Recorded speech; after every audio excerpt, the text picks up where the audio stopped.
Hallo zusammen und willkommen zu noch einem weiteren Unboxing von EMK. Heute haben wir etwas Besonderes für unsere Star Wars Fans. Das ist ein 1 Kilo Münze 999 Silber aus der Neuseeland Mint. Ja, haben wir auch Disney da und Lucasfilm und unser Zertifikat Offiziell. Das gibt es hier bei der Etui. Und schauen wir auf dieses besondere Münze. Oh, das ist schwer. Mano.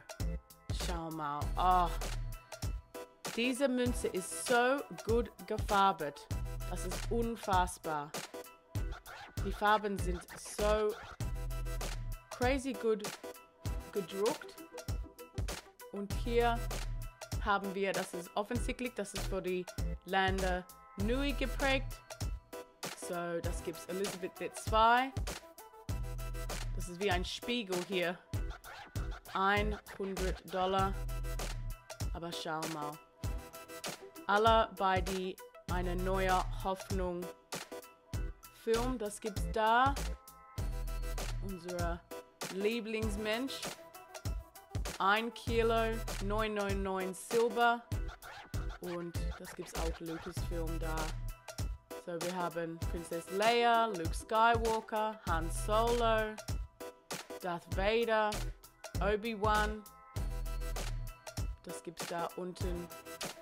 Chewbacca, C-3PO, R2-D2. Aber das ist voll cool. Das ist so genau wie die Filmposter. Und Mann, das ist schwer. Ja, 1 Kilo ist groß für einen Münzen. Wow. Schau mal da mit meiner Hand. Echt groß. Das ist so eine coole Münze. Und besonders, wenn man ein Star Wars Fan ist. Sehr, sehr schön.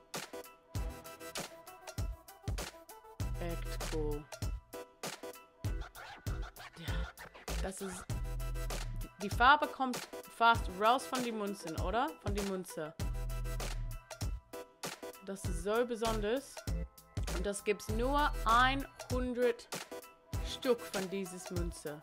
100 Exemplare. Und offensichtlich, das kommt mit der Etui.